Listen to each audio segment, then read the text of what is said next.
Good evening, everyone, and welcome. I am Mohamed Mubarak, the chairman of the Department of Culture and Tourism. And it's my honor today to be sitting with an esteemed panel of my friends, of my colleagues, of my teachers. All of the individuals that I'm going to be speaking with today are people who played a huge part into publicizing and into broadcasting culture to the world. They have done an immense job within their institutions in doing so.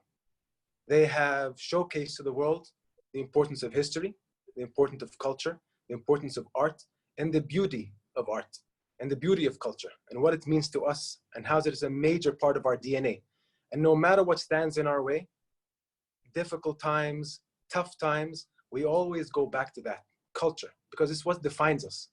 It's what makes us smile. When we think of music, when we think of a piece of art, when we think of some piece of archaeology, some piece of our history, this is what basically makes us who we are. And like I said, I'm privileged and I'm honored to be sitting with royalty today, museum royalty. It's a very special occasion to be sitting with you individuals, or everybody here. Obviously, it makes sense to be on International Museum Day. You know, since 1977, the 18th of May has been the International Museum Day. And today we're sitting together, we're gonna conversate between friends, between colleagues, between a really close family. This is a family here. I think everybody who plays a part into what we're trying to do in showcasing and instilling culture to the world is a part of our family. So welcome to my family. Welcome, Professor Mikhail. Thank you. Welcome, Jean-Luc Martinez. Hello, Mohamed. Welcome, Richard. How are you, my friend? I'm It's well. always good to see you. And welcome from, of course, the British Museum, Hartwig Fischer. So these are four of the most unbelievable institutions. They have played a huge part of my growing up. I remember at the earliest stage of my life visiting the Louvre, Paris for the first time, and my jaw dropped to the ground and I was in awe. And then I remember my first visit to St. Petersburg, and all I can do is just ask questions at the Hermitage. Ask questions about myself, ask questions about the world. Then I remember visiting the Guggenheim for the first time and seeing this beautiful building that seemed to me it just went in circles to an infinite world. Looking up for the first time in it, it was a brand new experience, walking with almost no stoppages around this beautiful building. And of course, the British Museum, you know, the earliest memories I have is in the British Museum.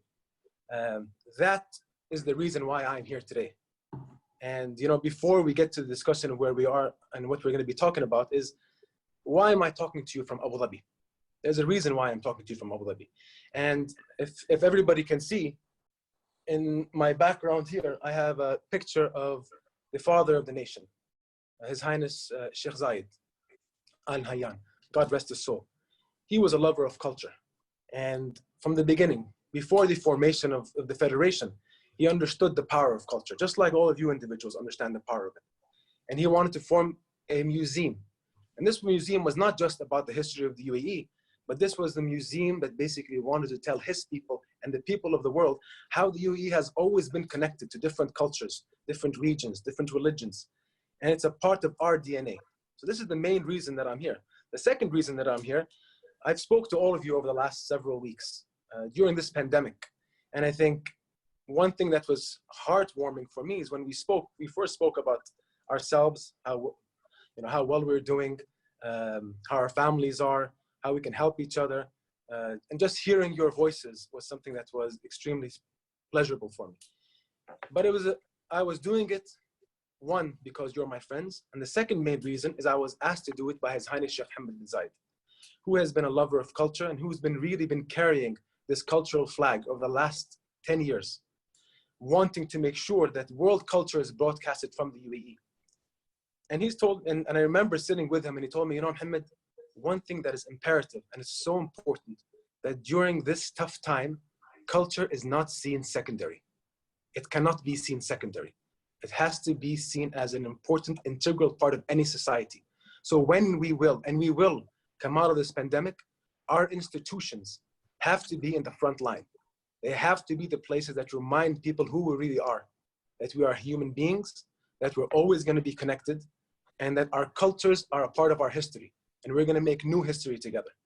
So a bit of a history lesson on why I'm here. The individuals that are on this meeting have all played a role into our cultural strategy here in Abu Dhabi. You know, you look at what we've done over the last 30 and 20 years, it's been quite immense. But if we really focus on the last 10 years, you know, our cultural plan with how we're going to be broadcasting local culture and international culture hand in hand has been a strategy that we've been worked on with everybody within this call. Whether it is the Guggenheim Abu Dhabi, or the Louvre Abu Dhabi, or the Zayed National Museum, or many of the other institutions from Qasr al-Husn to many of our centers that we have in Abu Dhabi, you all have played a role in that. And I want to thank you for that. You know, His Highness Sheikh Mohammed has a dream that one day when people come to Abu Dhabi, it's basically they feel this power of connectiveness. Whether when they visit the Louvre Abu Dhabi and they see this beautiful curation and museography of universality, or they visit the Guggenheim Abu Dhabi and they see the true world power of contemporary art sitting side by side in all its glory, in an equal pedestal with no differences from anywhere else in the world, any religion, any region. And to visit the Sheikh Zayed National Museum, the museum that will tell the world about the great history of this land, and many of the other institutions to come. So again, you have played a role into this. I wanted to thank you from the bottom of my heart. Like I said in the beginning when I introduced you, you guys are family, you're friends, but more importantly to me, you've been my teachers. And I thank you for that. Of course, obviously, you're all extremely young individuals. So you're not much older than me, but it's been truly an honor to be with you. And I can't wait to hear what we're going to be talking about today. Like I told you when we were speaking offline, I want us to imagine ourselves sitting in a beautiful restaurant, enjoying each other's company on a beautiful meal, and just talking about the world of museums today. You know, what's encompassing out of it? Where do we see the future? You know, I'm sure all of you right now behind your, hidden somewhere in your homes, you have this globe, this crystal globe that you're looking at, and you can tell how the world's going to look like, especially our world's going to look like.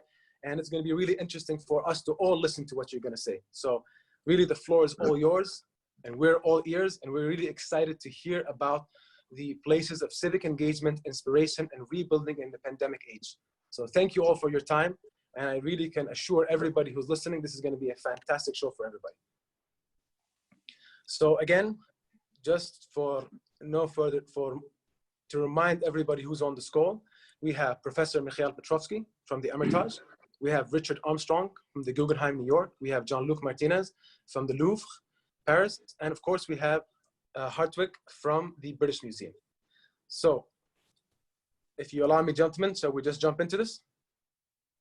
Right. Fantastic. So we're going to be broken up into several parts. Part one is the evolving societal role of museums. And, you know, this is a subject matter that is, of course, extremely interesting for all of us. And museums are cultural and creative commons where people of different ages, backgrounds, and interests can engage in generating social capital and strengthening the public sphere. That's why we're all here. That's why we believe about our institutions. They're also instruments of soft power or exercising influence through cultural and peaceful means. In this sphere, museums are increasingly connected to one another and in collaboration with civil society or third sector organizations.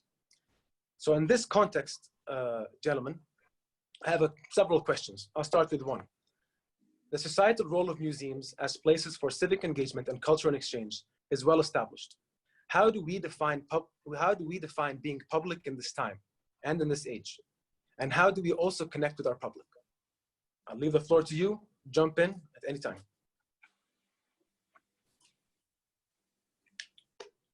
Well, I think we're all lucky because we live in great cultural centers that also attract a multitude of tourists.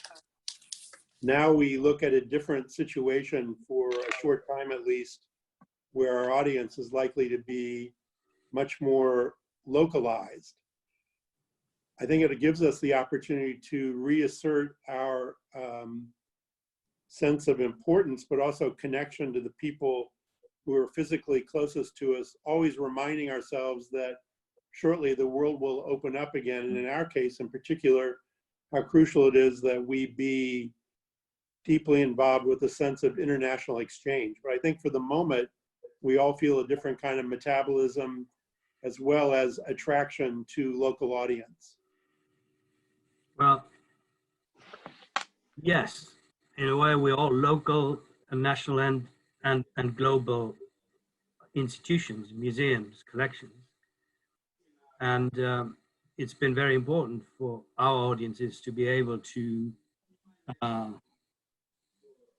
stay connected with us over these last weeks, I think. And it has shown how great the need is to engage with what museums hold in store.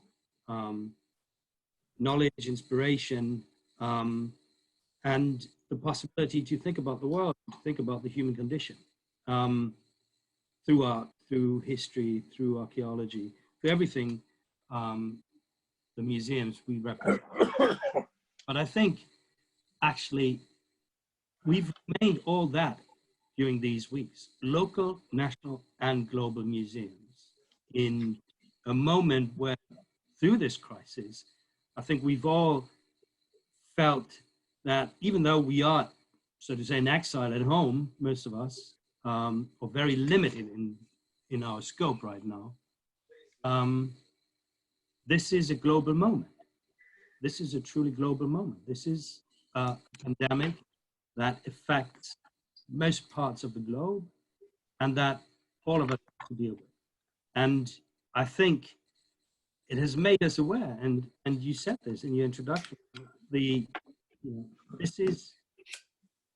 there is a global community of audiences and museums, and they share the same conviction that engaging with art, engaging with culture is a key part of defining themselves. And I think, if anything, what we've experienced over these last weeks has strengthened that notion.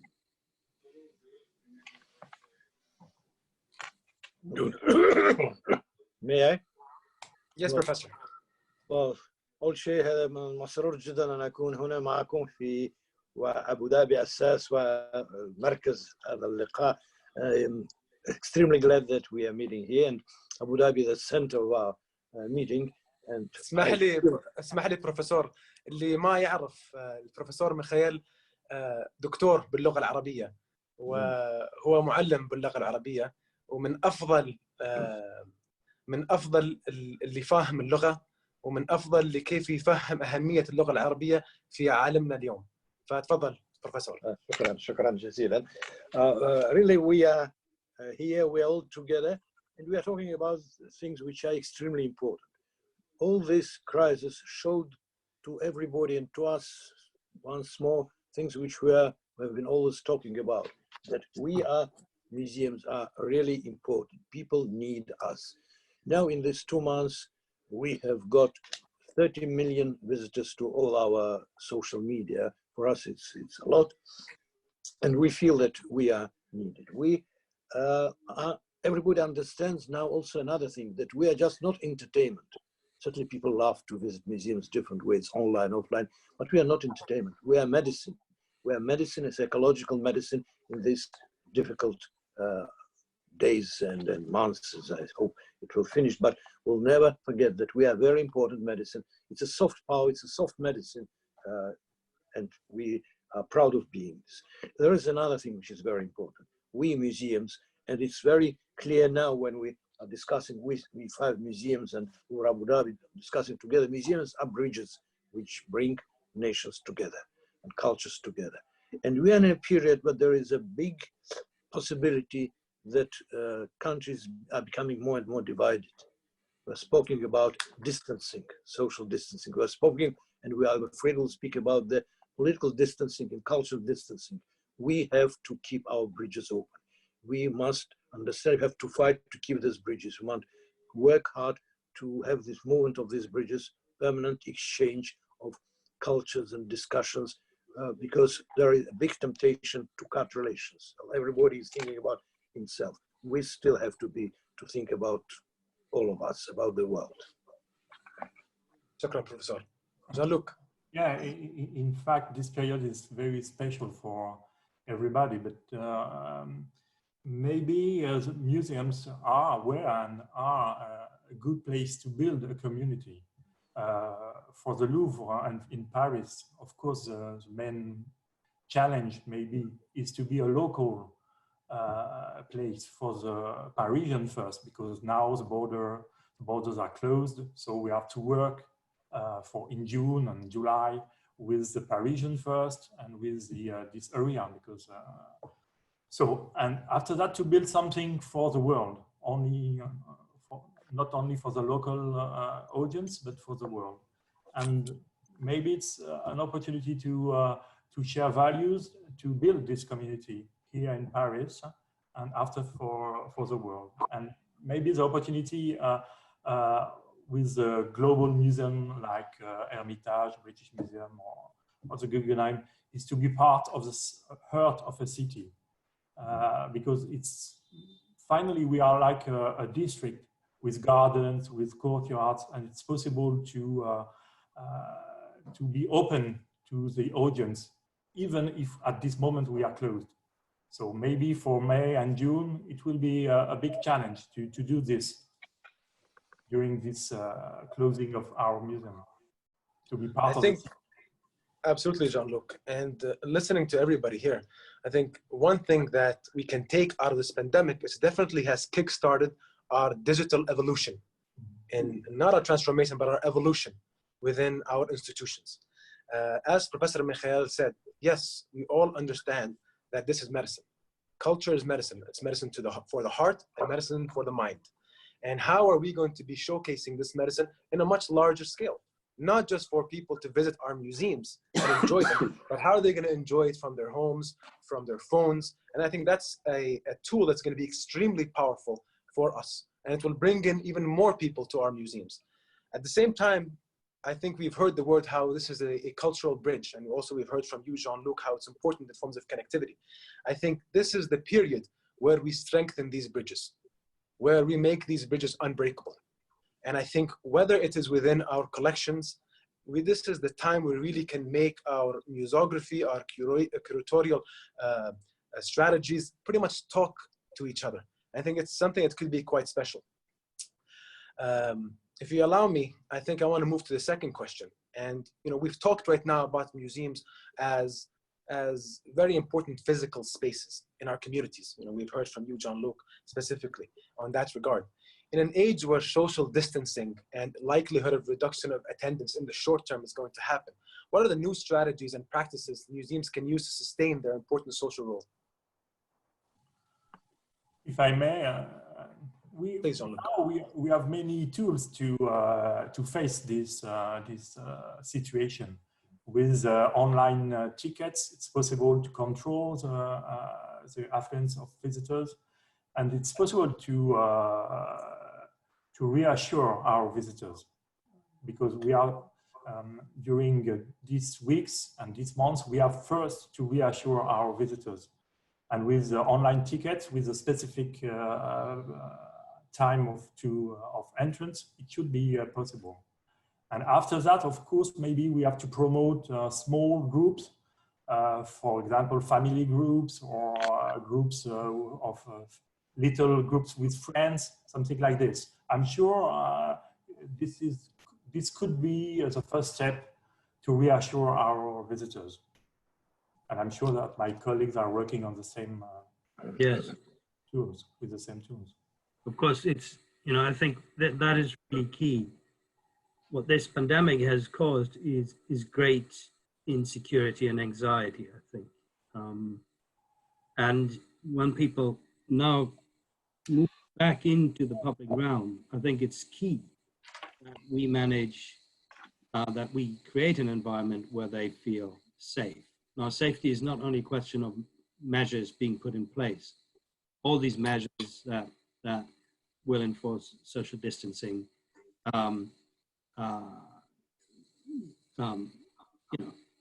cleaning, and all these things that are necessary will be put in place.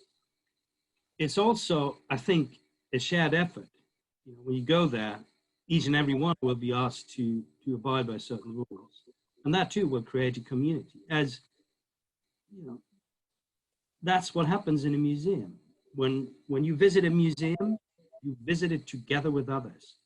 You have the encounter with the objects, with the collection, but you do this together with others. So it's not only a moment of communion with art, with culture, with the past. It's also a moment of communion with people from all walks of life and from all continents. Now, not see this come back right from the beginning. But I think the clearer we are about what it takes to reopen museum and be a safe place, a safe medicine, so to say, for our visitors, the sooner we will see people come back and make use of the museum again. Well, may I think what is very important, just again to show what we are always showing, museums are friendly. We are friendly for our visitors. We always are, but still we have to express it because people are rather frustrated and they are angry. So they're coming to the museum to get some calm and, well, to feel really, as you mentioned, Hartwig, safe. And in this, well, aspect, I want to stress and to try to discuss this term which you have, social distancing. In Russian, I don't know who invented it. In Russian, it sounds terrible. Social distancing. It doesn't mean you stand in one line 2 meters. It means you go through different entrances. It means the society is divided. It means that museums are becoming luxury. Online is for the poor. Museum is for the rich. Something like this. We have to overcome this division of society, not only division of the countries, but division of society, which could come out of all these results of pandemic and of our rules and restrictions which are going to impose on our visitors. Not us, but, well, the situation. Thank you. Well, I think, Mohamed, you're so right in using the word kickstart, the digital evolution. And I think Mikhail is very right in wondering what kind of divide does this offer between haves and have-nots. But I think it's also incumbent on us to realize that into future, there essentially will be 2 museums, the physical one and the portable one. And we have to make certain that they're well integrated. And that, to me, the biggest sort of hurdle is not the inability of certain people to connect with the digital, but rather the division of age, where certain people are overly friendly, let's say, with one and not the other. And we have to make certain that the portable museum is a kind of invitation to know the physical museum as well. But it's certainly a moment of kickstarting. Absolutely, absolutely. And I can assure you, Professor, with everybody on this call, we will make sure that museums will be for all. And we will not allow it for any type of segregation or any type of social priority. Moving forward, if you allow me, to part 2 of our conversation, which is going to be focused on museums as drivers of economic recovery and urban regeneration. So I think we all know that museums are engines of economic and urban regeneration, arguably more importantly than ever after COVID. The role of tourists in the museums and their critical contribution to the sustainability of the museums across the world. These are all critical aspects that we have to really look into. And I think now is the time to strategize on how we're going to be in the front lines of this when we're out of this pandemic. So a couple of questions. We'll start off with, so tourism has been an economic driver for many cities, and museums have been a major tourist magnet. Are there ways museums can support the rebuilding of the tourism economy? It's quite simple, doing our job. That's mean open the museum, because I think also you have to admit that inquisitive people often have courage. They're very likely to move around more quickly than other people, and that's our core audience. Yes, I think we have to, well, remember and remind that tourism as money is not the museum's mission. Museums do earn money, but in certain situations like this, we work, but we can't earn money.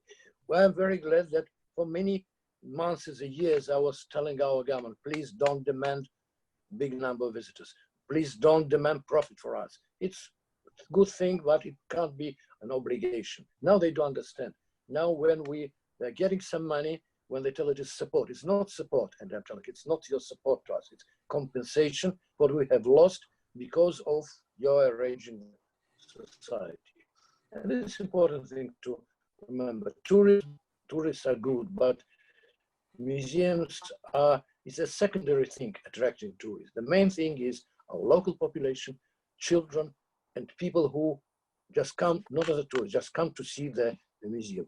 I think it's not, doesn't sound very democratic and open-minded, but I think it's very important to remember that the mission, there is a museum mission which is not economic. And we think about economy and about money, but we can't work because of this, and this brings money. So it's complicated. I think there is an economic way which we're discussing with our colleagues, how to monetize other ways of museums working, not just bringing crowds of tourists into a museum. Things online, lectures, I don't know what, but how to get money, but not with crowds of tourists. It's so wonderful to have very few people in the museum. Yeah. Let me say also, Richard, go ahead. Go ahead, Richard. Only to say that what Mikhail says is quite important, but we also have to remember there's a non-tangible aspect to the role of the museum. And I would point to the Guggenheim Museum in Bilbao as an amazing catalyst towards a new confidence and happiness in that part of the world that's really, I think, changed the game very much to the credit of the Basque for their excellent planning and execution, but also to my predecessor, Tom Krenz, who recognized this possibility. We don't really want to talk about money because it's not our expertise. We can talk about growing self-esteem. We can talk about a deeper sense of knowledge and a better connection to a larger world. All right. You know, I think, you know, when the British Museum was founded in 1753, people wanted it to be there for the British public, but also public from abroad, from the very beginning. And they wanted it to be open for the studious and the curious, so the specialists and the general public. And they wanted it to be open for people from all walks of life. And I think when you think about the role of museums for regeneration, I think that they are key players in making culture accessible to everybody. And I've said once you cross the threshold of the British Museum, there are no foreigners because it's a world country. It's a wish, but it's also reality. And I think it is that spirit of global community which blends the spirit of national and local identities that is the great offer of museums to their cities, to their places. This is what makes them, apart from the collection, such interesting, such attractive places and venues people want to go to, people want to explore. They also want to be part of that global community you experience in such a place. So I think museums as places of learning, of encounter, and I would always say, yes, digital has now grown into yet another dimension, and it will keep growing. It will add to what remains at the core of the museum, that you as an individual come here and you encounter this one object, and it blows your mind, and it is a revelation for you. And knowing that you can make this experience in one place, for that very place, and that goes for all our cities, is a major driver of development, and I think perpetual regeneration. I mean, all of you are absolutely right, and I think we can really get the best of all worlds. You know, I specifically talking here in Abu Dhabi, seeing the Louvre Abu Dhabi, coming to fruition, over 60% of the visitors who come to Louvre Abu Dhabi are tourists from all over the world. And I tend to sit back every once in a while and see how the tourists react to what they're seeing for the first time, whether it's the beautiful architecture of the building, but more importantly of the artifacts and the pieces of art inside the museum. And I love the fact that it is an educational center. That's why we're all here. We're here to educate, whether we educate the masses, educate our children, educate the world. And I love the fact, like, for example, when I talk about my specific culture and my history, when people visit the Louvre Abu Dhabi, people from China or people from Southeast Asia, people from Europe, and they see an object, as Hartwig just said, they see an object that basically relates back to them in some way or form, but this object is eminently Emirati. They understand the connectiveness between the two cultures, and we're educating. And that's the power of our institutions. So as I know, as Professor Mikhail said, sometimes maybe too much is too much. So we need to find the right balance. But at the end of the day, it will work hand in hand. And we are all here to see more institutions that share our cultural values come to light. I don't know what you guys think about that. Well, I think in the notion of making a great civic space, the museum is an unusual opportunity, as you say, to mix various kinds of people. And then we have an ingredient that really is not available to many others, which is we can stimulate the imagination. And that's one of our greatest attributes to me. And I think that helps build community, as well as making certain that people who might be a little more eccentric, as we might have been when we were younger, feel that they're part of a larger society.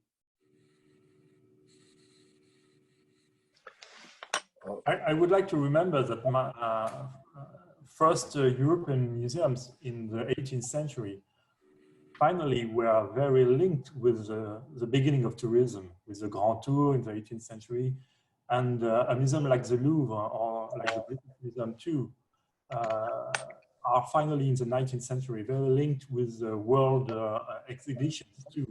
So it's not so simple. I'm sure we have no to choose between our educational role and our touristic role. It's not a bad world to be a tourist spot. And in fact, in the Louvre, we are at the heart of an economic power in Paris, and we have to face this. No? Yes, well, I think that with the economic power of the museums comes from its educational and cultural thing, even if, well, British Museum doesn't charge for entrance, but still it is an important economic power for bringing people to Britain and maybe presenting kind of enlightened philosophy.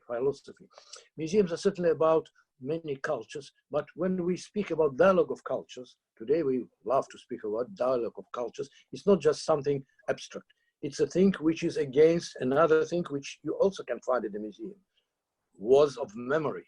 All museums items can be used as a perfect purpose perfect base for enmity, wars, and whatever. This belongs to this belongs to this. In history, we oppressed you oppressed us, and then who was the victory, to whom does this belong, where are the borders and the map you have, and so on. We have to bring it all together into kind of dialogue of cultures. And this is what our address to the different kinds of people, foreigners, not foreigners, tourists, not tourists. I hate just to divide people with statistical with them. People demand how many foreign tourists do you have, and so on. Certain period, just beginning that end of last year, I forbid to count number of Chinese visitors, because everybody was asking, how many Chinese do you have? I said, it's no different, Chinese or no Chinese.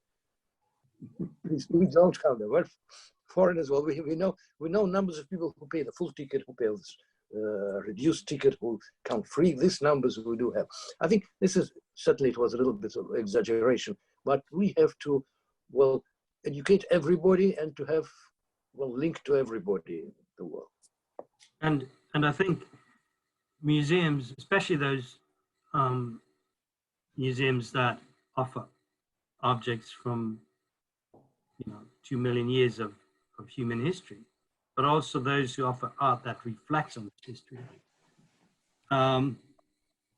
are important because they highlight the interconnectedness of cultures throughout the millennia and show that this interconnectedness has been a driving force in the development of humankind. Absolutely. And at the same time, as I said, coming to these places, you yourself very physical experience of being part of that global interconnectedness, because these are places that attract people from across the world. I would like to come back, however, to something that Mikhail just said about the meaning of social distancing in Russia. Very concretely, when we speak about reopening, it's not only about safety in museums, it's also safety in transport. It's also about making people feel safe when they travel from where they are to the museums. Now, that brings along the problem of who lives where in a big city. How accessible are museums to people? They're most accessible, obviously, to those who can walk or bike. Less accessible to those who have to take public transport. And with that goes the risk of social differentiation. Those who live in the center are mostly those who are more affluent. And I think in managing the reopening, we will also have to keep an eye on that and make sure that we have not different entrances, if you like, different degrees of accessibility, but that hopefully we will create a situation where the museum remains from the beginning, from the very first day of reopening, accessible, equally accessible to everybody. Fantastic. And I just want to make a pact with everybody here while we're live, so we can't get away from this after this. We're going to continue this exact discussion. We're going to go to the Louvre, Paris, and we're going to have it there. And then we're going to go to the Hermitage, and we're going to have it there. And then we're going to go to the Guggenheim. And then we're going to go back to the British Museum. Then we're going to come back to Abu Dhabi. Because I think sitting in these physical spaces, while we're all going to be seeing people enjoying beautiful pieces of art and these beautiful artifacts from different places around the world, I think it will really engage the discussion to another level. Moving forward to the third part of our discussion, and it's museums and the virtual world. I know we spoke briefly about this, so we're going to go a little bit more detailed in this context.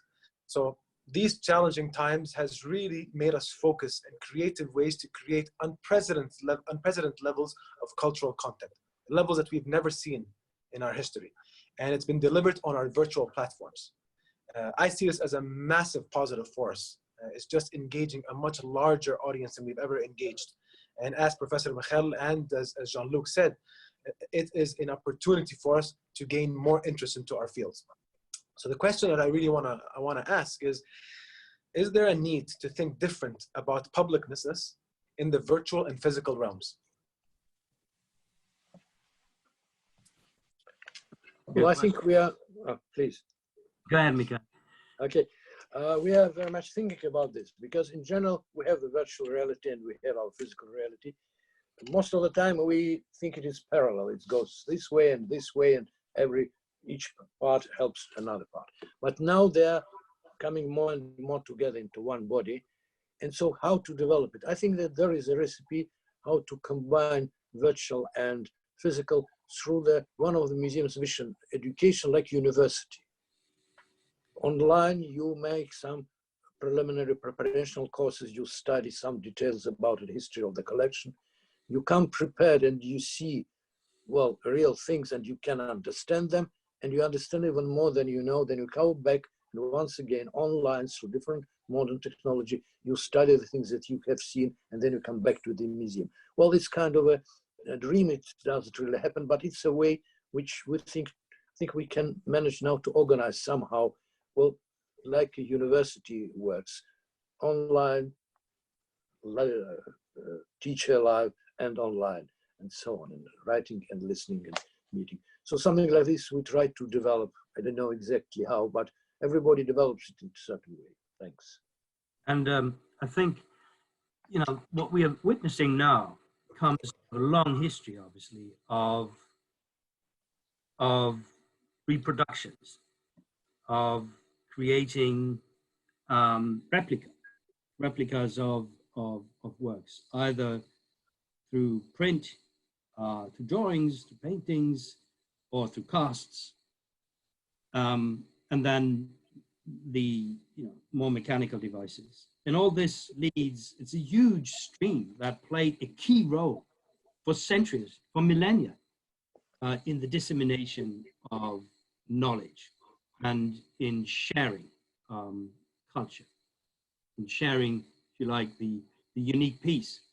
And this has grown now exponentially, obviously, with digital.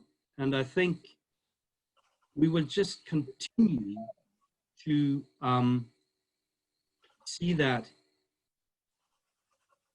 we will use all these means in parallel, not only in parallel, but also blend them, fuse them, have hybrid forms, create something for the digital world, exhibitions, for instance, that we will no longer see in the physical space. And they will look differently once they go digital, because we wouldn't want the digital just to be a translation from the analog.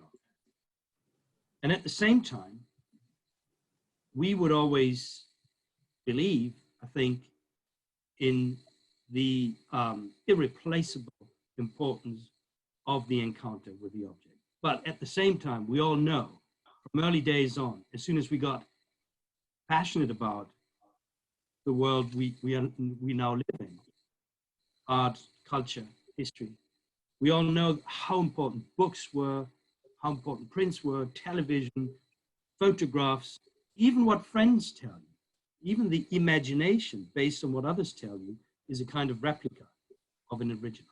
So I think we're in a big stream, and we're going to swim with it, and things evolve, and we will contribute to as Mikhail has just said, to new forms using digital to broaden the access to what museums stand for. Let me add to that by saying that one of the challenges will be to finding a different tone digitally, because it's not the same tone of address that you might have in the museum.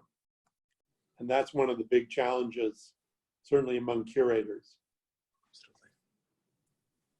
Yes, maybe the other challenge is to maybe to invent digital exhibitions in which it should be possible to share the exhibition with others, because this is a specific experience for museums, to be able to share something with others.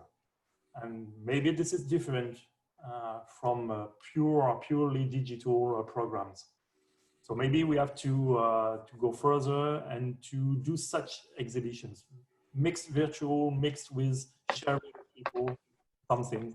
So maybe this could be, because of course many paintings now, ancient paintings, can no longer travel, for example, and we have to think how it's possible to share this heritage with Chinese people, with Americas, etc., and with the local community too. So maybe we have to invent this kind of new exhibition. Should be a new step. Could I add to what Jean-Luc Yes, said? I think that he just used one word, which I think is absolutely key, and that is sharing. We are custodians, and we are custodians in as much as we enable the true owners of all these collections, who are the citizens of the world, to make use of them. And I think digital will offer yet another dimension in this: access, sharing, using globally. And it will help not only to share, it will also help to develop the narratives around the objects in the collections, the collections themselves, and the history of these museums. How did all these museums come to where they are now? And I think these narratives have to be written and rewritten by everybody, by people from all places, on all continents, written and rewritten as equals. And I think digital offers a fantastic opportunity to give an entirely new dimension to this. I mean, all of us are absolutely right. And I think one thing we all understand is our audience is getting younger. And that's the power of youth. And we have to understand, how do they want to look at things? How do they want to perceive things? And then take that and with our objects, with our paintings, and marry the things together, because we can gain a much bigger audience in that regard. But we need to understand that we need to also evolve and there's many ways to do so. I mean, I have always been an advocate of change. You know, Richard, you know firsthand through many of the meetings we've had on how we want to transform the Guggenheim Abu Dhabi into the museum of the 22nd century. And we've talked about what does that mean. I love the fact, listening to Jean-Luc saying, and in the future, there are some paintings that won't travel anymore. How do we make sure that people from all over the world enjoy these paintings? And today, with the power of technology, you can enjoy an experience that we have never even thought of. You can be engulfed in a Picasso, engulfed in a Da Vinci, or completely engulfed on an ancient artifact from an ancient world. So these are the opportunities we need to take at hand. And we need to, I mean, I use the word, we need to marry it. We really have to. We need to basically understand that this is a huge part of our longevity in the future. If you allow me to move to the fourth part of our discussion, and this is on the changing role of artists. Obviously, our museums will not be museums without artists. You know, artists creating these paintings on the walls, or these beautiful sculptures, these artifacts. So the role of the artist is an imperative part to any ecosystem that we are living around. So going on to the first question, what is the role of these pivotal stakeholders, the artists, towards the museums now? What is the responsibility of the public as well? And how can they help museums today and in the future? It's a question for Richard. I know. Well, I'll go first because we're a museum of younger art. Richard, that's going to be easier for you.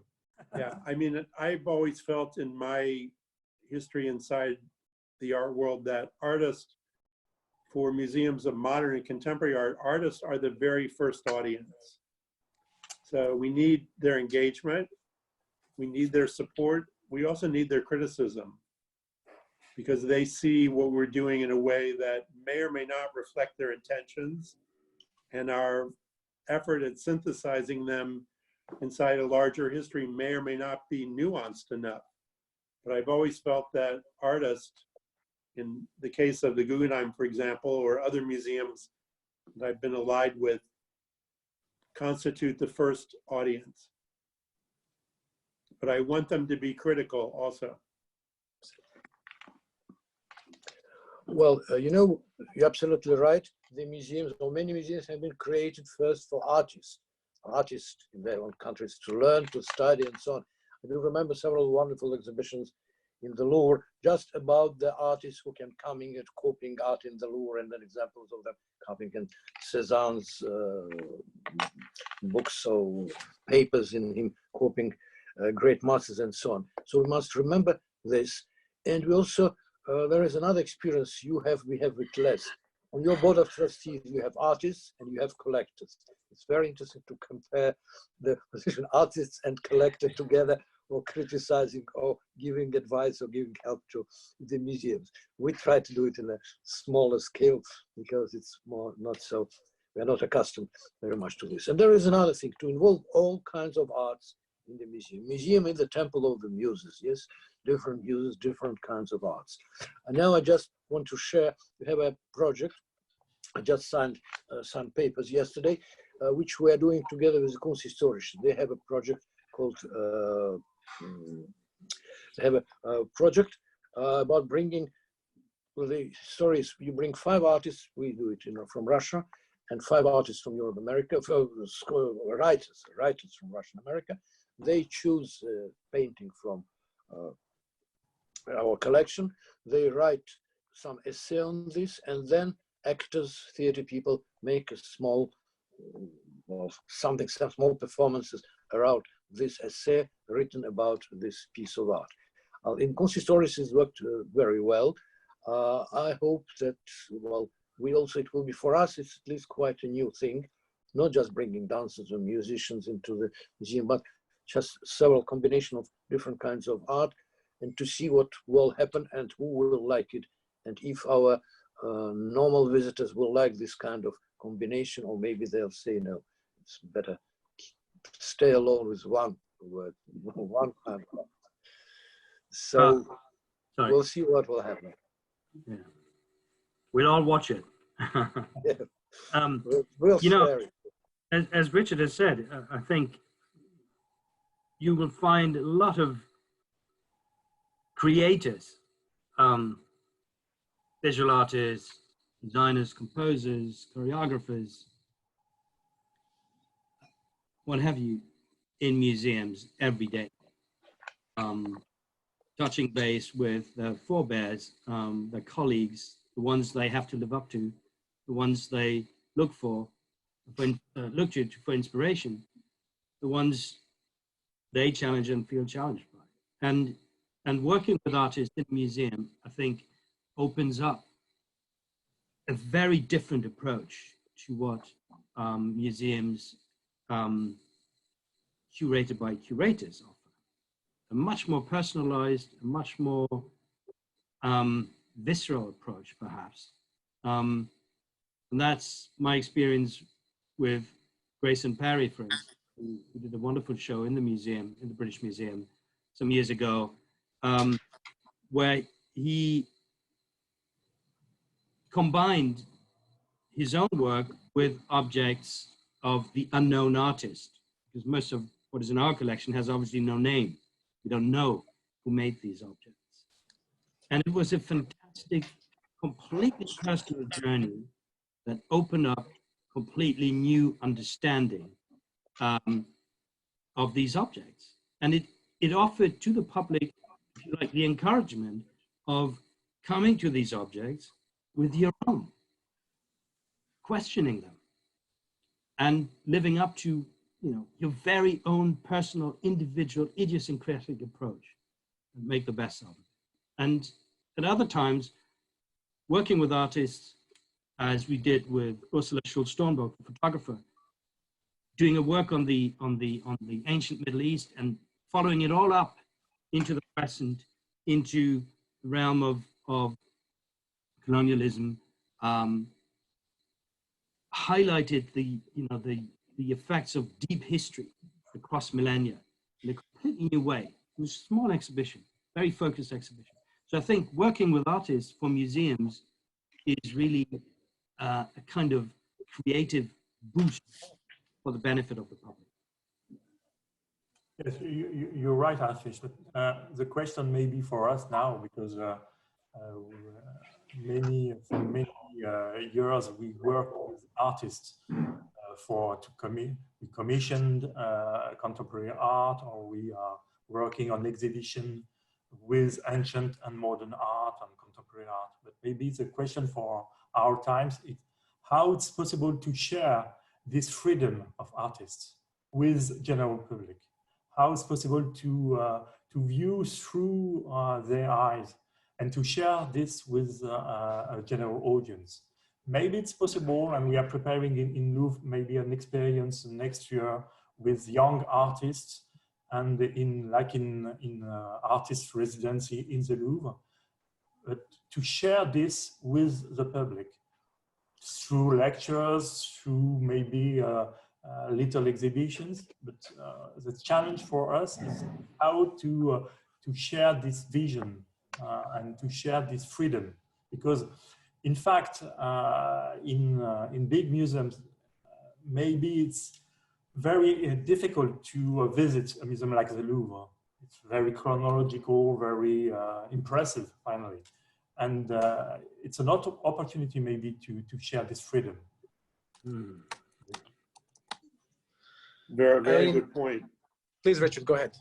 I think that's a very good point. One of the things that we collectively are charged with is sustaining imagination, and offering people access to that kind of freedom is a demonstration of that, to my mind. Yeah, absolutely. I mean, one thing that popped into my head when Jean-Luc was speaking, in engaging all kinds of artists. And I think when we talk about the previous question and this question, I remember when the Louvre Paris did something very special and very unexpected. So obviously understanding the youth, the youth of their new visitors, understanding that they need to showcase it in a different light. I mean, what they've done with Jay-Z and Beyonce was really a game changer, because you really mix two different art forms into one, but they're both beautiful art forms.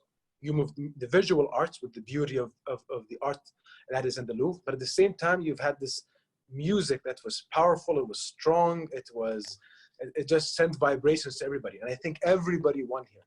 So it's not only just focusing on visual artists, but all types of artists. And I believe in today's world where we've all understood that technology is going to play a major role in our future, how we can engage young and new and upcoming artists to play a role in our institutions, whether new or old.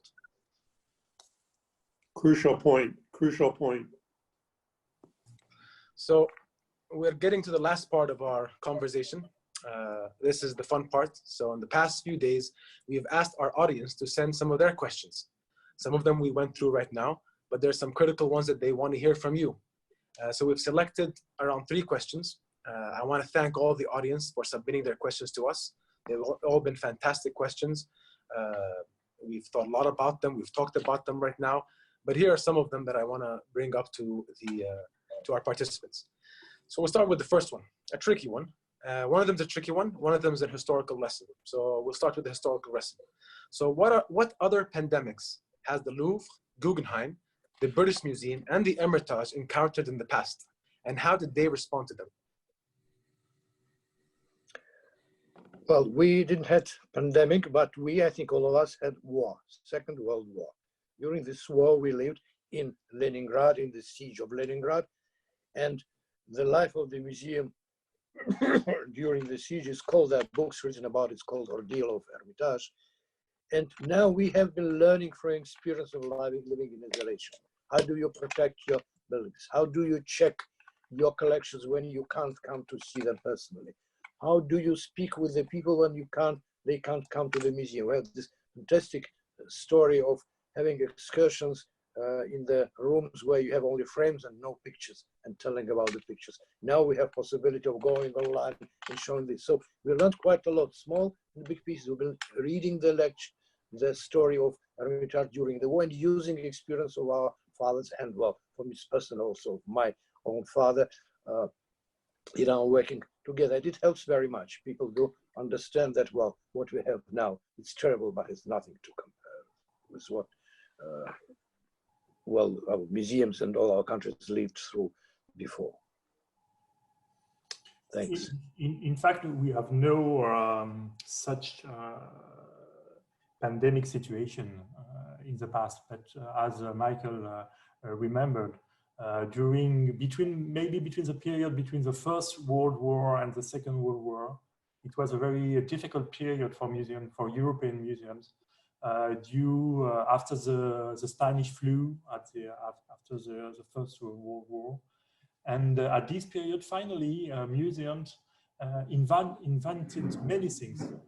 They invented at this period, for example, in France, the first guided tours during the night, the first exhibitions outside the museum with a cast collection and photographies, etc., etc. So maybe I would like to remember this period because it was a very difficult period, but in fact, with many inventions. So maybe we have to invent something like that after this crisis. Absolutely.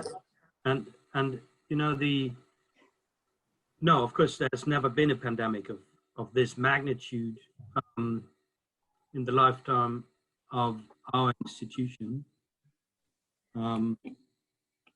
and which has, which is special also in that we are fighting it to the best of our knowledge and capacity, trying to save lives.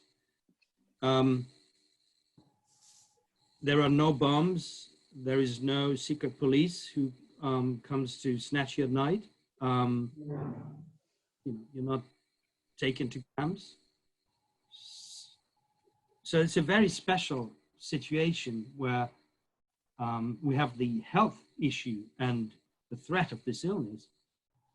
But at the same time, most of us are at home and in a strange kind of limbo, which you could also, some take as an opportunity to reconnect with things which are important for them.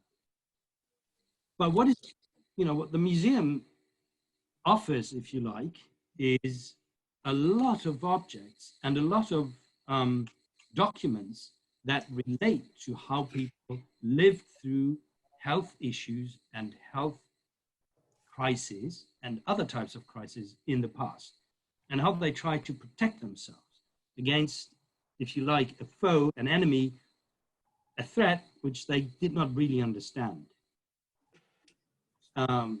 So if you go to the collection of the British Museum, you see a lot of this material, charms and amulets and all sorts of objects that somehow relate to major crises that people had to live up to, had to live through to prevail in the end, and sometimes also to falter.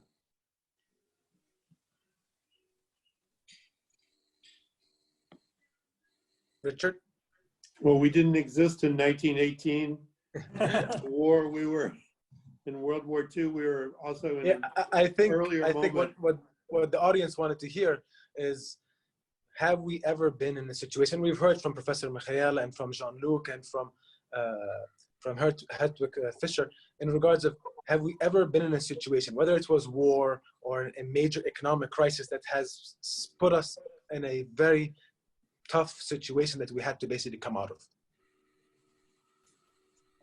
Every century has had those moments. I think for the Europeans, that period in the late 1930s into the 1940s was probably the most devastating since the 12th century. In the States, I would say it's not the same kind of sense of crisis. And we've learned so much, even in the last month and a half, about what it can mean to the fabric of society. Absolutely, absolutely. I think if we allow me one more question from the audience, and this is, do you think such crises / pandemics will affect the spread and opening of new museums globally? In fact, yes, indeed. Because, for example, in Paris, they postponed the opening ceremony for the new Pinot collection near the Louvre.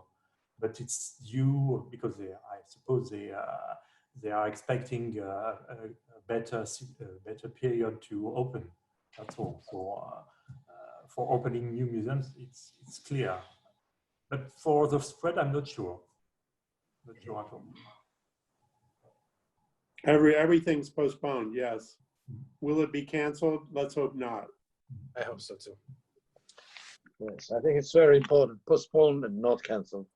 And I think the most important optimistic example of things do happen, this is Louvre Abu Dhabi. Because, well, it's a great example. Well, I always, when I think about Louvre Abu Dhabi, I remember Hermitage. It was founded somewhere nowhere in Russia, very far from the center of culture, moving art there. And well, then emerged, and we have Hermitage, which is a good, great universal museum. So museums do come out in different situations. We always have to find out some way to help museum life develop and make these bridges which we build, and then things will happen. You never know what will happen. The world needs museums. The world needs museum and medicine from all these pandemics. So it will find some ways to develop old museums and bring out new museums, but we don't know exactly how. Allahu Akbar. Here, here, here, here. Absolutely. Yes, I hope, you know, the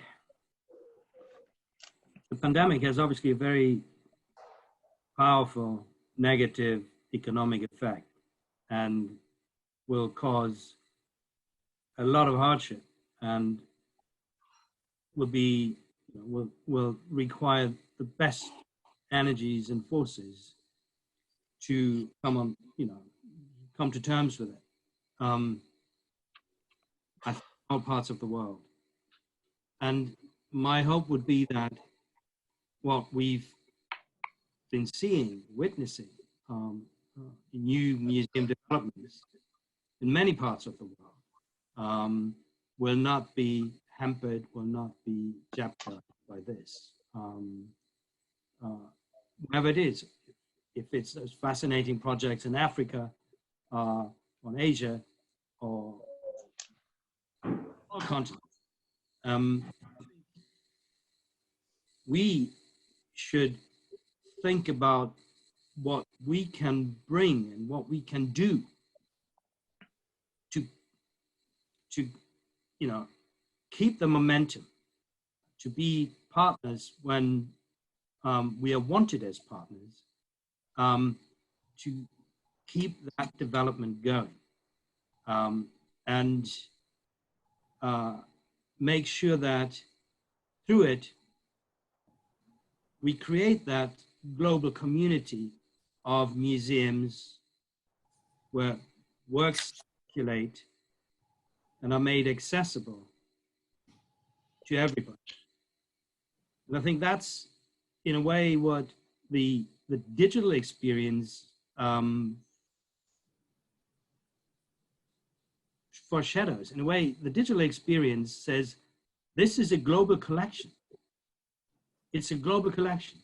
Surf it as one. Explore it as one. And I think in the end, physically and digitally, that's where we should end up. So I think it's very important that museums keep developing, keep being created in all parts of the world to facilitate that sharing, the cooperation, the open exchange, and make that a reality, that the citizens of the world are the real owners of what has survived from the past and what is created in the present. Thank you for that, Hartwig. I mean, I know we could continue talking about this and about how we see things happening for a much longer period of time. I want to thank you for your time. It's been fantastic. I can't wait for us to do this again. I just wanted to leave the audience with a couple of very important things that you have said that will basically echo in my mind for quite some time. Culture is medicine. Museums are bridges of culture, and I hope steel bridges. They are the centers of imagination. They truly are, imagination and education. And we are the custodians of culture. Very powerful words from you, gentlemen. I want to leave you all with a discussion I had just the other day, maybe a week ago, with His Highness Sheikh Mohamed bin Zayed. And it's very critical to what we're talking about right now, because he ended the discussion when I was telling him, where do you see these institutions in the future? How can we play a role? He said to me, Mohamed, culture is what keeps the heart pumping. It's what keeps the mind young. It needs to be there for the success of our future. And I think that was something extremely powerful said to me. And I think it's definitely going to play a major part in everything we do moving forward when it comes to our cultural strategy. So again, my friends, Professor Mikhail, Jean-Luc Martinez, Richard, Hartwig, it's been great seeing you. Thank you so much for your time. For the audience, thank you for listening to us. I hope everybody to be safe, be healthy, and be happy. Thank you very much. Thank you, Mohamed. Thank you. Thank you. Take care.